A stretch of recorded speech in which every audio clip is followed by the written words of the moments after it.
Good morning, everybody. At 10 o'clock, we'd like to call to order the Thursday, October 20th, 10 a.m. meeting of the Board of Commissioners. If you would, please rise for the Pledge of Allegiance. I pledge allegiance to the flag of the United States of America and to the republic for which it stands, one nation, under God, indivisible, with liberty and justice for all. Thank you all very much. At this time, we will accept any public comment from anybody in the room or joining us by phone. By phone, simply hit *5, and we will recognize you in the order that you'd like to offer comments. Same thing would go for items that are not on the or that are on the agenda. When we have them under consideration, we will accept public comment at that time. Is there any public comment for items not on the agenda? Okay, seeing none, we'll move forward with the meeting minutes from our last meeting, October 13th. Motion to approve the minutes from the October 13th Board of Commissioners meeting. Okay, it's been moved and seconded. Any final discussion on the minutes? Hearing and seeing none, all in favor say aye. Aye. The motion is carried. Okay. Moving into our proclamation for today, it's number 25 of 2020. We have guests with us, and we are excited to have them here today. We have Kathy Brown, the Executive Director of Centerpiece, and Evelyn Wald from the Centers for Alternative in Community Justice, or CACJ, as we know them as well. So, Kathy, Evelyn, we'll turn the floor over to you, and there is a PowerPoint that we're going to, I believe, also see.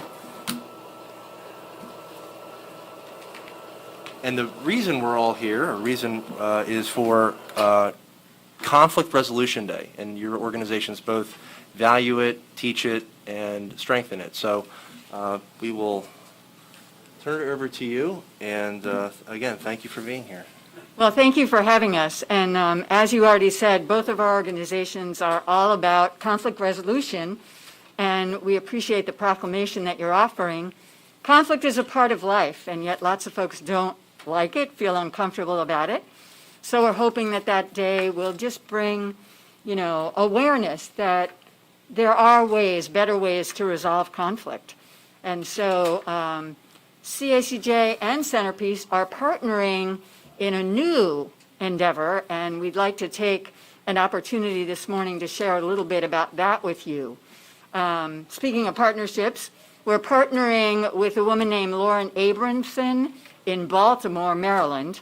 And back in 1995, they started this program called Community Conferencing. And what it's about is an opportunity to have people come together and resolve their own conflicts. So there is someone who may have harmed someone, or someone who may have stolen something, or someone who may have trespassed. And so they gather the offender, and they gather the victims, and they gather a support system, and they sit in a circle, and they talk. And one of the things they do is they talk about what happened first from the person's point of view who did it. The second thing they do is ask everyone, how do you feel about what happened? And then the third thing is to come up with some kind of agreement or resolution. In Baltimore, they have conducted over 18,000 conferences, and 95% of them have resolved with an agreement, and 95% of them have stuck to the agreement. So we are thrilled and excited that Lauren Abramson is helping us as we begin this program that Kathy's going to tell you about. Thank you. Yeah, it really is turning conflicts into cooperation through conversation. I mean, that sums it up right there. How it would work is this. Baltimore actually has 9 different areas of focus. We would have 3: neighborhood, court diversion, and reentry. Can you forward the slide, please? Under neighborhood, that is basically allowing neighbors and community individuals to resolve annoyances and issues. If you think about maybe someone who lives in the borough who gets upset that college students cut through their yard. If you think about they never put their RV away, it's always in the driveway. If you think about they never take their trash cans in. All of those annoying things that could be resolved through conversation. Court diversion is about criminal acts. Some could be small, some could be large. In Baltimore, one of their first cases was actually a murder case. It's basically as Evelyn had eloquently said, it's pulling everyone together to resolve a crime. So it could be open container, it could be public drunkenness, it could be a window got smashed downtown because kids were down there thinking they were cool. It could be just about anything. And then with reentry, and this is, of course, obviously one that Centerpiece is very interested in, it's allowing individuals who are coming up for parole to build their support networks while still incarcerated. I've talked to so many different individuals who are worried about getting out because they don't want to fall back with the old friends. They don't want to fall back into old habits. This allows them to build those support networks, individuals that they may have gotten cut off from because of their incarceration, to support them. Can you forward, please? The stakeholders involved in this, when we do neighborhood and community, you're talking about neighborhood groups, homeowners associations, and also law enforcement individuals. You think of all the calls that the police get for noise ordinance, for various things like that. These are things that could be resolved through community conferencing. Court diversion, obviously the law enforcement community, police and justice officials. We have met with Chief Gardner and Tom King. They were very favorable with this program. And then with reentry, it's predominantly with Center County Correctional Facility. Can you forward? This is how it would be set up. It's actually, and this slide I need to update, it's 2 part-time lead coordinators. It's not 1, and that's based on what Lauren Abramson has told us. She suggests 2. 1 that is administrative focused, building stakeholder relationships, tracking the community conference contracts. The other one would be a part-time lead facilitator that coordinates all the conferences, assigns the conferences to volunteer facilitators, and maintains that aspect of it. Then we're also looking for 10 to 12 volunteer facilitators. And you might go, why do you need so many? It's because facilitators are assigned based on numerous criteria. Ethnic background, it could be religion, it could be communication style, it could be economic factors. Lauren had said, and I think we all kind of chuckled, not every facilitator can be a 50-ish white woman. You need a broad range of individuals that can connect to the groups that they're working with. Please forward. Do you want to address the mission? Because what we have decided amongst our committee is that this program technically will fall in under CACJ. It fits better with their mission statement. When we initially launch it, it will be physically at Centerpiece simply because we have the space. Yeah. Well, I think that you can see, what the mission is, and obviously it's what we talked about already, that this is what we perceive to be a much better way to resolve conflicts. And it's really more about harmony and healing, and also to provide the opportunity for an offender to recognize that maybe I stole something from Target, but it had more ripples than just affecting Target, and really kind of making this a community effort that, again, brings more harmony and solidarity to the community. So that's our mission, that's our vision, that we're going to make Center County even safer, more secure, and more harmonious than it already is. Any questions? Absolutely. So thank you for driving this initiative, and we've had several initiatives in Center County that have happened elsewhere, and then we've sort of brought them here, and that's always the toughest part, is to find it, bring it, and make it with Center County flavor, so to speak. And so it sounds like you've really found the niche and the organizations to work on this. I think the one point I'd say is that we often think conflict, like you said, is a negative thing, but in actuality it can be a positive thing at the end of the day. Also, it happens all the time. We can't get away from conflict. So the fact that this initiative is basically saying it's going to happen, let's embrace that, and then when it does happen, let's try to make something positive out of it and have a conversation. So it's really terrific. It's really it's exciting. I mean, we don't want to celebrate the fact that there's tension and differences, but at the end of the day, again, it happens, and so let's work with it. And so thank you for that. Thank you. Conflict is a wonderful opportunity for dialogue and for growth. So That's how we learn, right? Yeah. That's how we change, right? Absolutely. Yeah. Yeah, it sounds like a great idea, even if we don't have, say, 95% success like we're having in Baltimore. I'd settle for anything over 50%. If we can have people work together, understand the different viewpoints, and come to an agreement that people will stick to. Obviously, long run, that's better for everybody. Also then, perhaps the sheriff, local law enforcement, the county correctional facility doesn't need to get involved, and I think all of us would prefer if citizens handled this amongst themselves whenever possible. It really is, it can be cost-saving, it can be time-saving, it creates openness. There's just so many positive benefits, and we're shooting for 96, not 95, so, yeah. Both your organizations have a long history of, doing some amazing things with various sectors in the community that may well be affected by this most directly. So looking forward to see how this develops and moves forward. But congratulations on a lot of hard work and a lot of good thought coming into it. But I know the two of you have amazing talents in these areas, so we're looking forward to great things. Thank Thank you. you, thank you. I'd also like to give thanks to the Giving Circle at the Center Foundation. We actually received their $11,000 grant, which for us is also affirmation that says, if there was ever a time in our world Now. for something like this, now is the time. And I think we all recognize that, and so we're excited to have that as the beginning of the thrust and an opportunity to speak to you as well. So thank you. Thank you. Thank you. Keep up the praise, man. Absolutely. What's going on? That's wonderful. So our action is to consider proclaiming Thursday, October 22nd of this year as Center County Conflict Resolution Day, and that happens to be a Thursday this year. So hopefully we would love you to come back in 2021 and hear the progress, and then maybe consider a week of conflict resolution, and maybe 2022 a month, and then we'll take it from there. But And a whole year of it. that's right, exactly. Would you like to join our steering committee? So again, thank you both very much, and all the folks that are going to work on this. But so we look for a motion to that effect. Motion to adopt proclamation number 25 of 2020, proclaiming Thursday, October 22nd as Center County Conflict Resolution Day. I'll second that. It's been moved and seconded. Any further discussion, comments on that?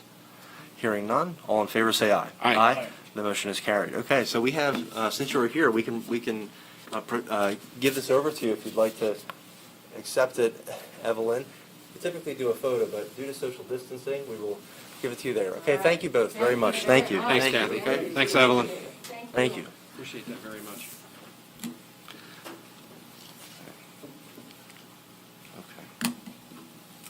Okay, moving forward with our agenda, we will next consider a request for proposal, and this is for a capital project. It's going to be an upgrade to an existing camera system, recording, retrieval hardware, and we have some folks on the line to join us. We're going to bring them in at this point. We have Dale Neff, and we also have Chad, and we'll unmute both of you. We also do have the sheriff with us in person. So, anything that Dale or Chad you'd like the sheriff to address after you both present, let us know. We can turn the floor over to him. But good morning to you both, and Dale and Chad will turn it over to you. Morning. Good morning. Thank you. Today we're asking the board to consider the approval for advertising the RFP for a new camera system throughout several county buildings. The RFP would enter a process to upgrade existing camera recording and retrieval methods of those systems.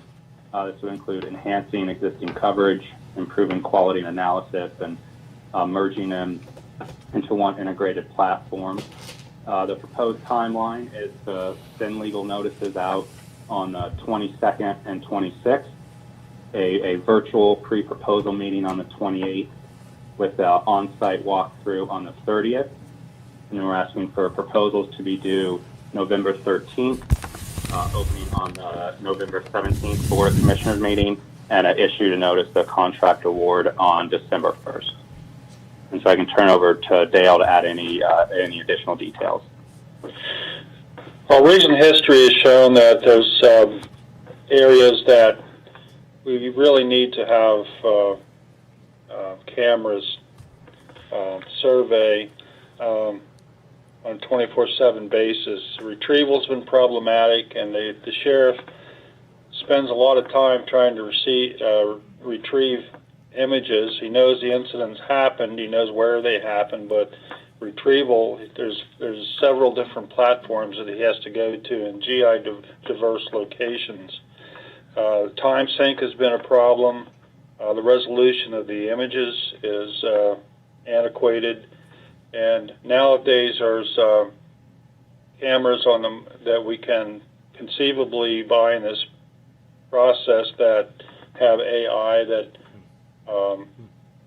can watch for things like fire, not just movement, but fire and things that we haven't imagined yet that the cameras can recognize and report to us. So with an upgraded camera system, the county buildings will be better protected. Okay, thank you, Dale. Thank you, Chad. From the sheriff's point of view, it would be great to get your thoughts on this as well, Brian.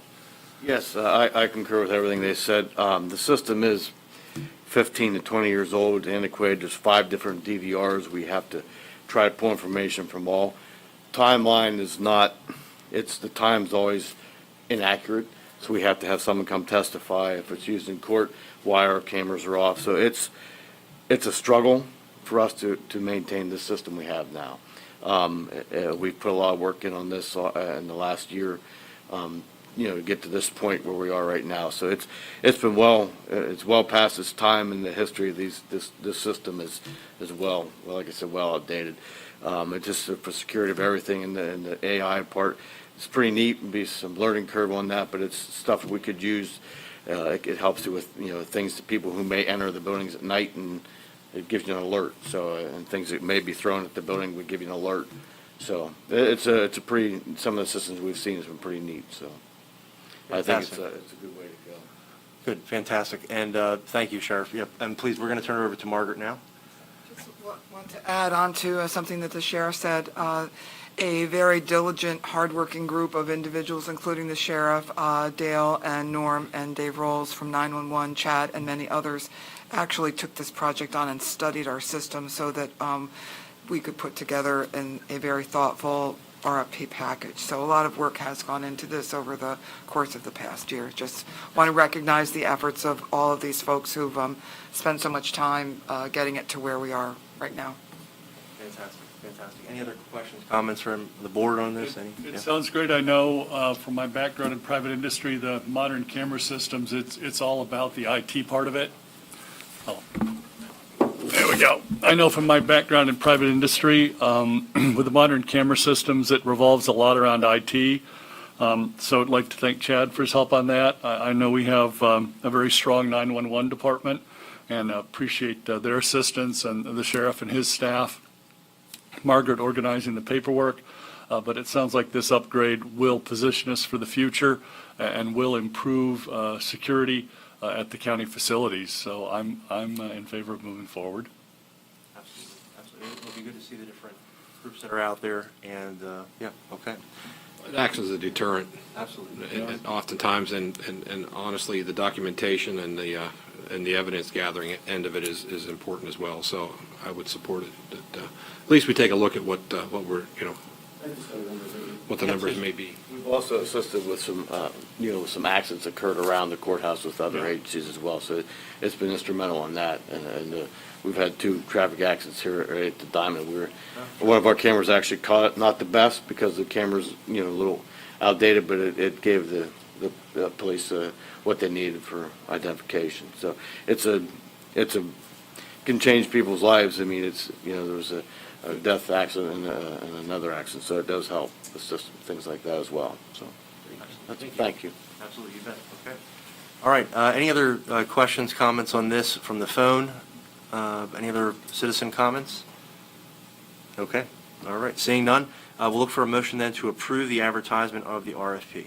Motion to approve the advertisement of the RFP for the Center County Camera Project. Second. It's been moved and seconded. Any further discussion, comments on this? Okay. Hearing none, all in favor say aye. Aye. The motion is carried.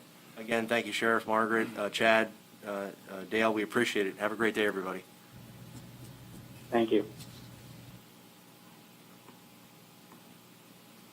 Okay. All right, moving into our COVID-19 planning and response, we have a contract with AMI to discuss, and to preface this, this has been a big lift.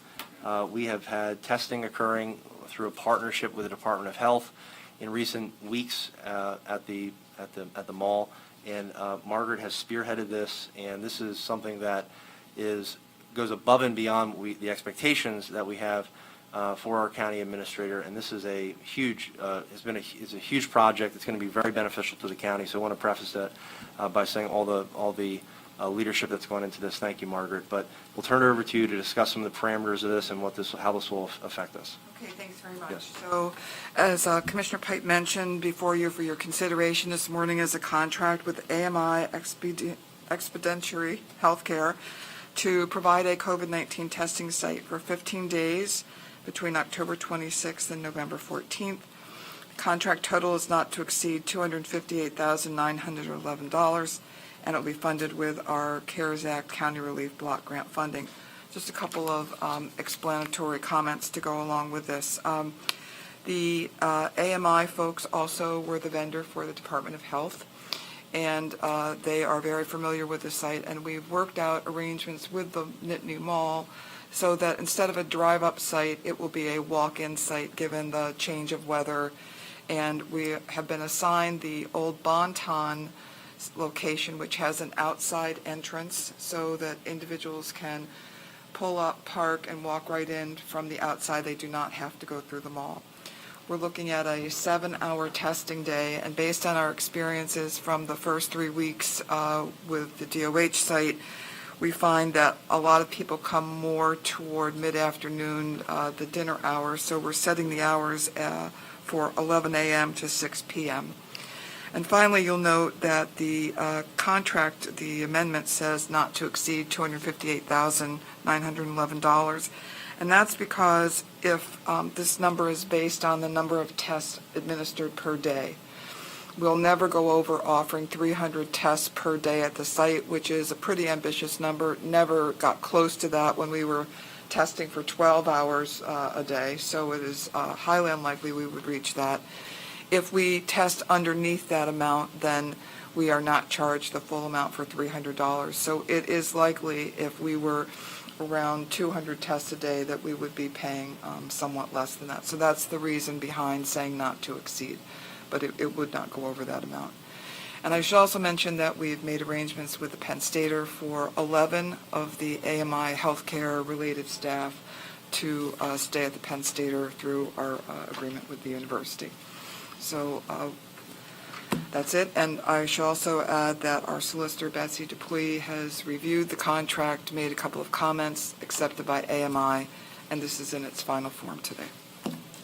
Thank you, Margaret. Just one clarification as well. There was a pause between when we had them here and when we're bringing them back. It might be helpful just to talk about how AMI, it's not as if they're on call just for us. They're, a nationwide program. Yes, AMI is a large company. They are involved in COVID testing in multiple states. When the Department of Health has a contract with AMI, and they deployed the team that was here for the first 3 weeks in October to a different county that was experiencing a spike.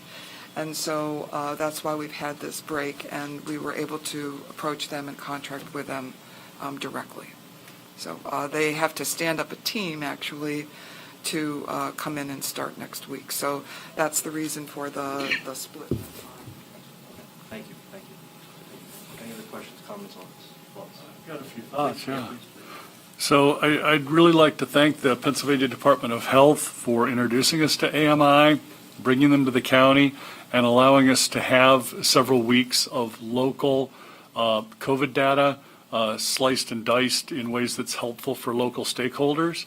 But definitely like to thank Margaret Gray because she and her staff basically signed a contract with AMI that is affordable, allows us to have a maximum, allows us to have reduction in costs if we have fewer than 300 people showing up per day. The PA Department of Health has hundreds of employees to get this contract done. Margaret does not have hundreds of employees. So thanks to Margaret and her staff for making this happen. So someone will be able to go drive up to the old Bonton entrance and just walk right in. And it's just like before, no appointment necessary. It's free. If you have a health insurance card, they're going to take it, but there's no copay, et cetera. So it'll be the same rules as we Exactly had? the same rules. Okay, good. They will test any age as well. Oh, that was Some important. testing sites only test 18 and over. Yeah. But this testing site is any age, so it's free, it's any age. So our frontline workers, people who perhaps are caregivers to senior citizens throughout the county can go in, be tested for free, get the result back. I think AMI was usually pretty good about having the results back within 2 business days, provided you called the phone number. Yes, and they call anyone testing positive first, and then Okay. it might take a day or so longer for the negatives. But yes, and you can also call and check. So I do want to stress then for all of the care workers in the county, especially the ones who work for smaller agencies or independent, this is a great convenient way for you to assure your clients and your friends that at that point you do not have COVID. So just want to stress that for the protection of our seniors in the county. Thanks. Thank you, Commissioner. Okay. So, and as well as mentioned, we have a allocation from the federal government via the state for CARES Act money. We'll be using a portion that we allocated as a Board of Commissioners for health care costs towards this. So we had budgeted some money for contact tracing, testing, for this specific reason. And so this is where that's coming out of. So it's an excellent use of funds. Again, it'll be right as we are hearing about a potential spike, or as we enter into cold and flu season. So if you think you might be not feeling well, it might just be the cold, it might just be the flu, but let's make sure, get tested, and in case it's COVID-19, there might be some other health complications with that. So it's perfect timing. Again, as we go through this process, I think we'll have the opportunity to see if we want to extend it potentially, if we want to bring them back maybe December. So let's see how it goes. But for right now, 3 weeks, that time frame for a total of 15 days of operation. So again, thank you, Margaret, very much for this. Would there be a motion to this effect? Motion to approve the contract with AMI Expeditionary Healthcare. It's been moved and seconded. Any questions, final comments before we look to take action? Okay. All right. Hearing and seeing none, all in favor say aye. Aye. Motion is carried. Okay, we will bring Dale Neff back in to our meeting. Hi again, Dale. Thank you. Hi, Dale. Good morning again, and we'll turn the floor over to you. Hi there. Center County and Clearfield 911 centers routinely share emergency messages and information back and forth and dispatch mutual aid resources on incidents in the western part of Center County and the eastern part of Clearfield County. By establishing a high-speed fiber link and linking our computer to dispatch platforms, we can significantly reduce the time it takes to share this data back and forth. I'm requesting the board consider approving this amendment to our current agreement with Zeta Media, which will establish a high-speed fiber connection between the two 911 centers. The monthly fee will increase by $125 to $657.81, which is 100% funded by statewide 911 surcharge monies. So Dale, in terms of, thank you for the introduction with this, first off. In terms of how it's actually physically connected, are they running this from Bellefonte to Clearfield? Are they tapping into existing line? How does that look? They're lighting up fiber. Both of the 911 centers are connected to Zeta Media, and what will happen is that the fiber between our back room and Clearfield's back room will be enabled so that our CADs can be interconnected. So both counties have fiber in their back rooms. A route will be established with this amendment. Okay, and are you aware of if there is any new fiber being laid for this, for the project?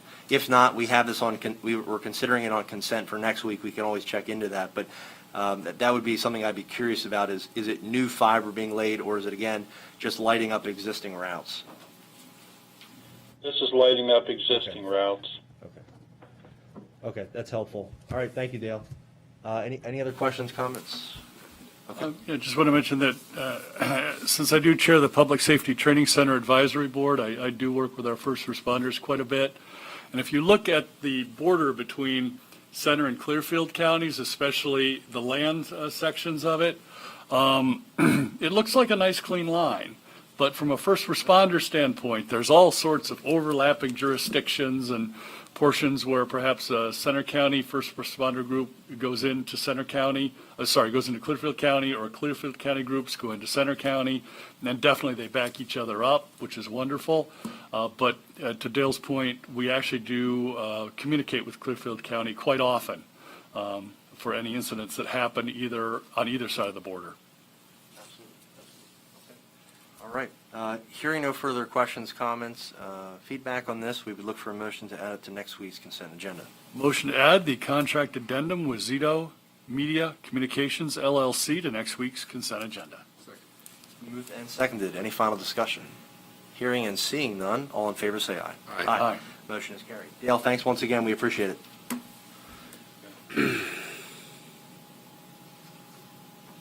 Okay. At this time, we're going to move into Human Services and welcome Natalie Corman to discuss some of these items and talk about them. Good morning, Natalie. Good morning, Commissioners. On behalf of the MHID office, I have 4 contracts for your review. The first 2, Treatment Trends and Twin Lake Center, they are for our non-hospital detoxification services through case management, rehab. We fund both of those. They are out of the county, but we work with them. And so both of those are for $5,000 a piece, which is state funded for us for our current fiscal year. Contract 3 is for Colleen Heim. She does a lot of work for us in drug and alcohol consultation, training, presentations. She's a great resource that we have in this community. That contract is listed. And then the final one is for Brockerhoff House Corporation. So they actually do representative payee services for individuals that we work with, whether intellectual disability or mental health. And then that contract total, which is at the 5/12 amount for the fiscal year, is listed below. Okay, thank you, Natalie. Any questions, comments for Natalie? Okay, hearing none, is there a motion?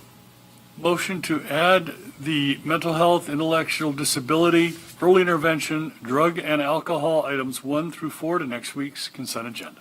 I will second that. It's been moved and seconded. Any final discussion? Hearing and seeing none, all in favor say aye. Aye. The motion is carried. Natalie, thank you very much. Thank you. All right, under capital projects, we'll turn it over to Margaret for discussion of some change orders. Okay, Yeah. thank you very much. There are 3 items here this morning related to change orders for the courthouse, and something that you don't typically see. Item number 1 is asking you to cancel change order number 10 with electrical construction contractor Stelco in the amount of $89.84. And our staff, in reviewing all of the many pieces of documentation that we received, discovered that there was duplication, and we wanted to formally correct that today and cancel that change order. Change order number 14 is with electrical contractor Stelco for the courthouse project. It is in the amount of $595.94 to add 2 exit signs to the new security vestibule. Increases the electrical contract from $199,696.44 to $200,292.38. And change order number 15 is also with electrical contractor Stelco for an increase of $916.40 to replace 19 20-amp duplex receptacles and covers. And that increases the contract to $201,208.78. Just in summary, I'd like to take a minute and summarize what the total change orders look like at this point in time. So the contract is a contract initially for $1,260,000, $260,036, and we have added in change orders $60,930. However, half of that is for the parking lot paving, which was really over and above what was anticipated. If we take that out, we're looking at change orders on a $1.2 million project of $30,431, which is about 2.4% of the total project. I think that's pretty good percentage, yes. And I would also share with you that last week, I know you received notification of this as well, a temporary occupancy permit was issued that now allows J.C. Ort to go in and finish the law library, and that is the last piece of the renovation work internally. They will move to completion of the fire suppression system, which involves some water lines and outside work predominantly. A lot of the inside work on the suppression system is completed, with the sprinkler heads and so forth having already been installed throughout the courthouse. And then the last piece will be the parking lot paving, which we hope to have completed before the asphalt plants close for the season. So we're inching ever so closely to the end of the project, and we'll all celebrate at that point. The cupola and bell tower are coming along nicely too. I see the scaffolding is up. Yes, yes, thanks for bringing that up. That was an addition, and in addition to project, and the scaffolding was erected, and the cupola repaired, painted, and there are going to be some extra add-on lights, some replacement lights put in there, but it looks so nice. It matches, it enhances the aesthetics of the whole courthouse, so it's a great project. Like that, you've got to maintain it. You can't let particularly paint. Yeah, it really makes a difference. Yeah, it's a treasure. I mean, we talked about this meeting, doing the fire suppression preserves that building for generations to come, and then there's the every 2, 3 years, 5 years maintenance that occurs, and the painting will really make it sparkle. And so, yeah, it's great to see that being worked on, and parking as well in the back. So, yeah, it's really all coming together. So, yeah, absolutely. And the addition of the security vestibule to increase the safety and security of county staff, residents, visitors, even the returning citizens. And, yeah, Margaret, a 2.4% change order percentage on a $1 million+ project on a building that has parts and pieces that are as much as 160 years old. That's very solid. Thanks.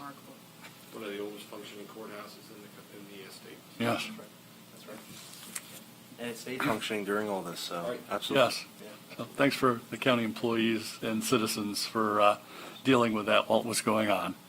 And when can we tear down that ramp out front? That'll be fun. It should be done now. Oh, good. Is that Because right? with the temporary occupancy permit that allowed them to open up the back door, it's only open right now for ADA entrance, but that means the front ramp can come down. So if I haven't been there yesterday or today, I would hope it's down. That was the plan. Thank you. Good So- stuff. Good stuff. Have you seen it? Is it down? No. I just say good stuff. It's Yeah, okay. it's nice to. It isn't- that if it is isn't to- torn I- down, tear it down. I should have mentioned that. That also meant that that ramp comes down. That's super.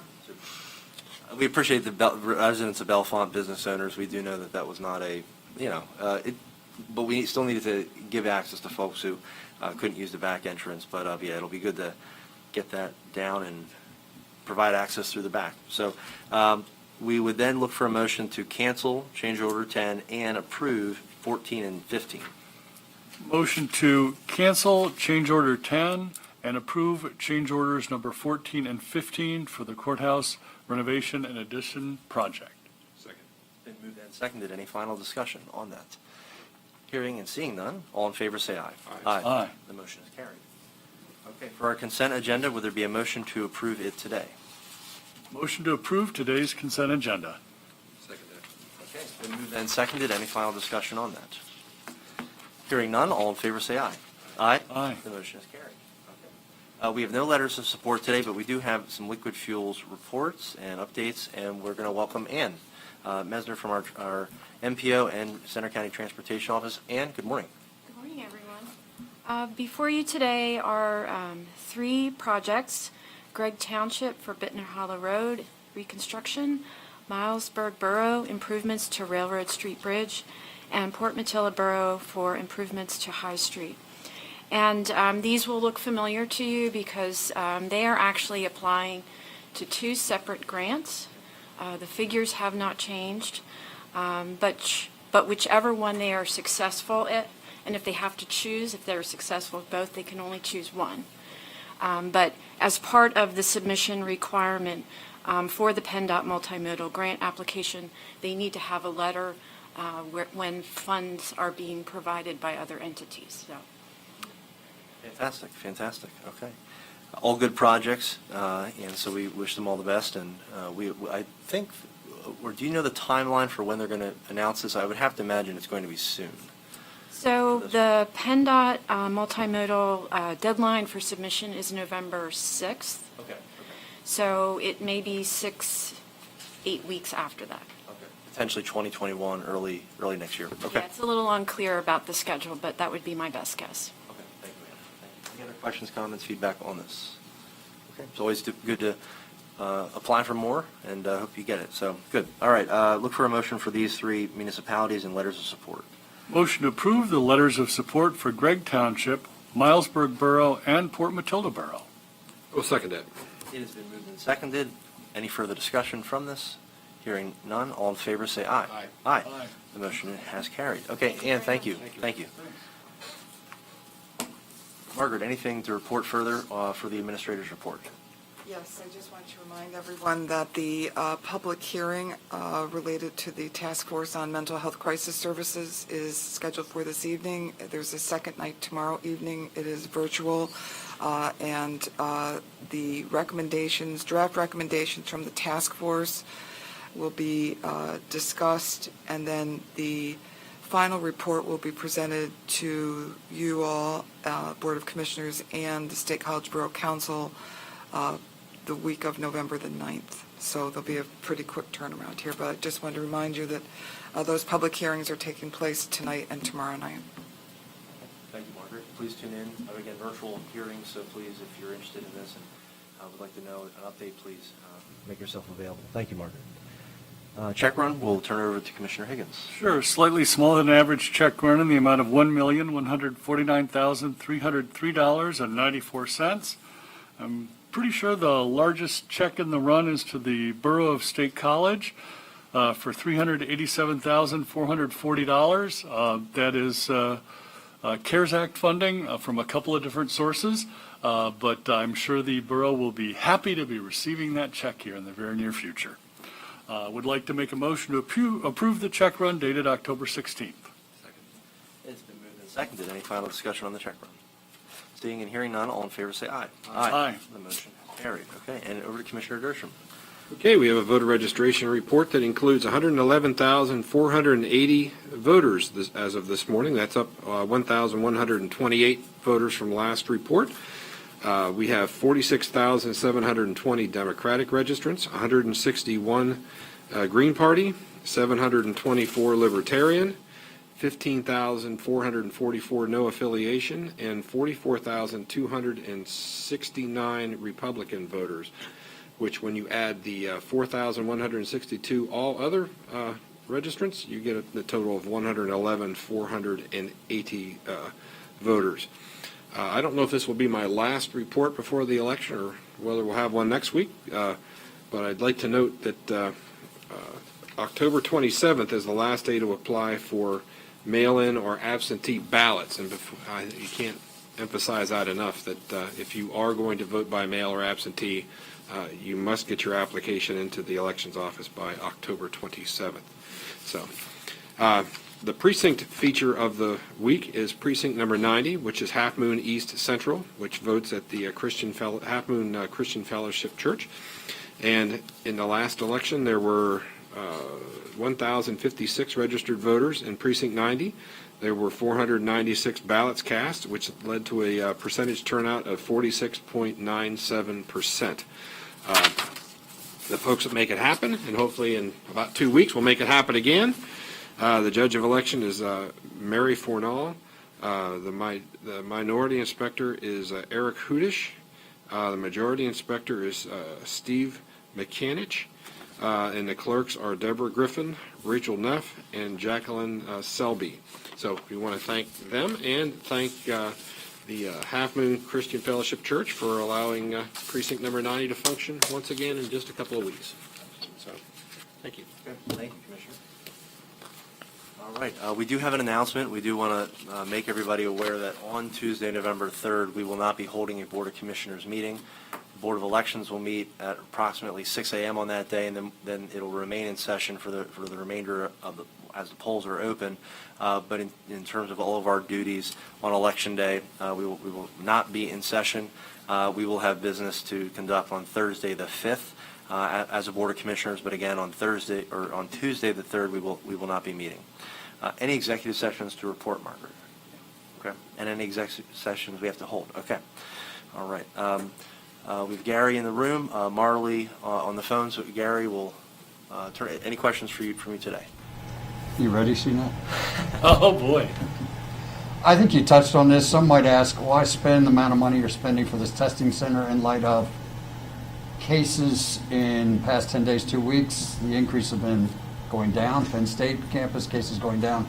Why spend this kind of money on the testing center now? Sure. So from feedback that we received from individuals who had gone through the testing, it was very positive. Again, the fact that it was at their on their time frame, free.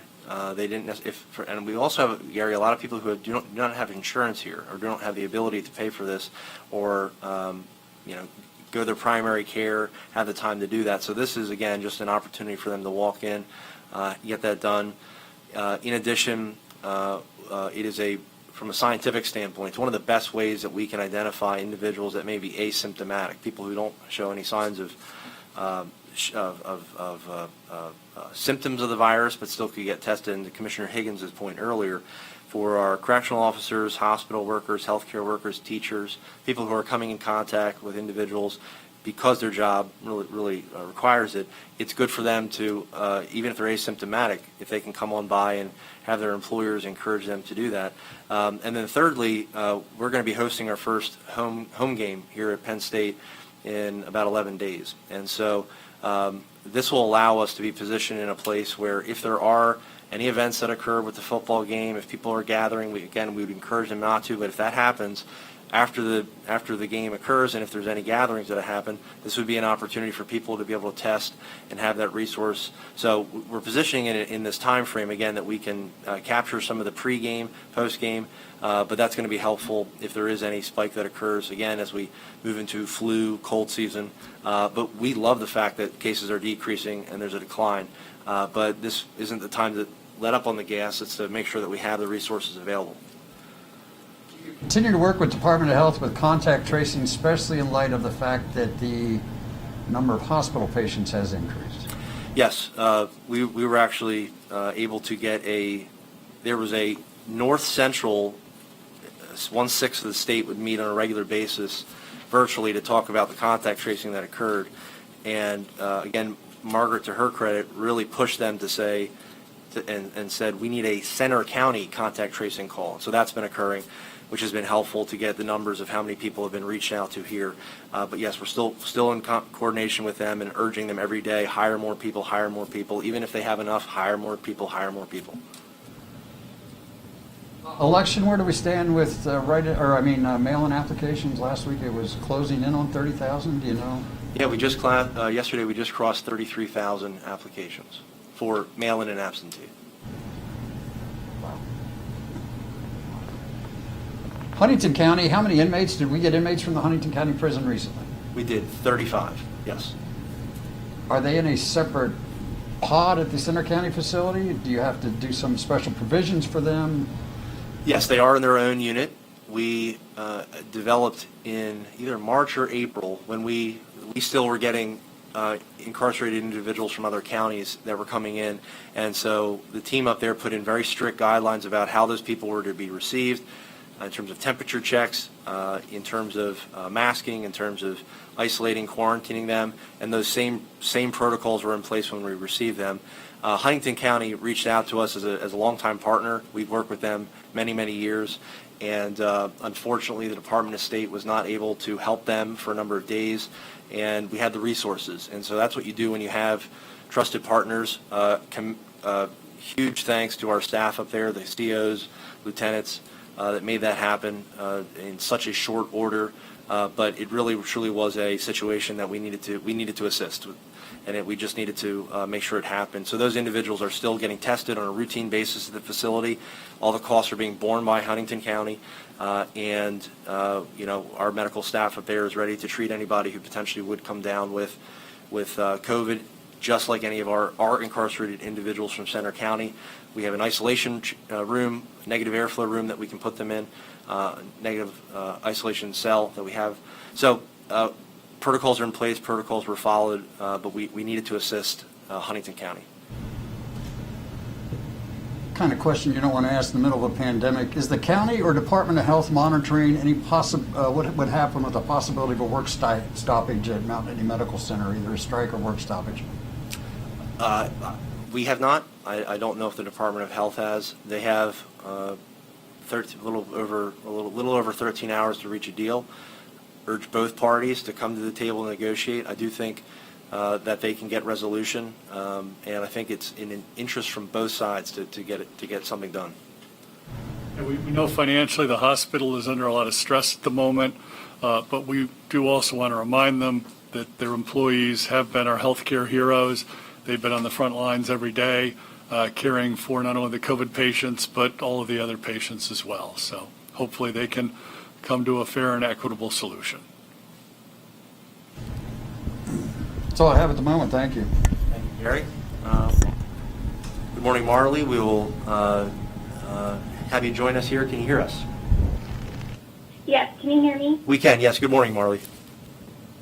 Good morning. I just have a few follow-ups about the Huntington County inmate transfer to Center County Correctional Facility. You touched on some of this already, but specifically, why did Center County accept the inmates? Especially, do you feel that this puts any corrections officers in danger, especially after you've been trying to reduce the population there for several months?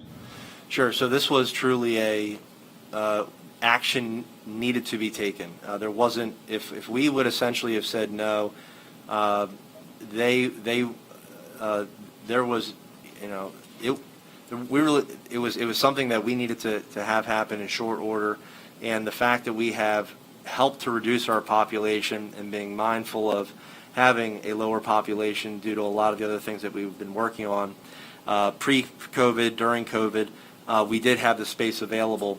And in addition, we actually house about 50 to returning citizens from Huntington before this. And so there was also a concern that in terms of the transport that they still needed to do to get people picked up, to drop them off from the folks that we didn't already have, that there could have been a detrimental ability there to transport them and make sure that they met their court dates and whatnot. So it put a lot of stress on the system. But again, our COs had protocols in place, training in place. We just purchased $800,000 of PPE. The correctional facility got a sizable amount of that in terms of gowns, N95 masks, gloves, all of that. And so we had strict procedures by bringing them into the building, thorough testing throughout the day, and very confident that the COs and the administration up there were up to the task. There's another angle to it as well. Save for the grace of God, there walk, I. We could be in that same situation, and we need to be good neighbors and good partners with the folks that we have long-standing relationships with. And I think it's very important that we all work together at all levels of government, but particularly at the county level. We are particularly aware that there are situations that occur that we need to lean on each other. And this was one of those opportunities where Huntington has been a fantastic neighbor and a fantastic partner over the years, and we could provide them with some relief and comfort in a situation which is almost untenable for them. So it provides us and them, security of moving forward and having the relationship that we both feel comfortable, pursuing. So. Yeah, this was a very difficult situation for Huntington County. To Commissioner Dersham's point, we have many cooperative agreements, many regional joinders, many economic development groups that we work with the the Huntington County Commissioners. And so if we're helping them out now, again, we all work together. Hopefully, we might have some different need in the future. Hopefully, they'll remember that, our warden, the deputy wardens, the corrections office staff, I believe the sheriff and his deputies are probably starting to do a lot more transports now over the mountain. So appreciate everything everybody's done, and, we're just glad we can help out a fellow county, because unfortunately the Department of Corrections at the state level was just not able to move quite as quickly as we can here at the county level.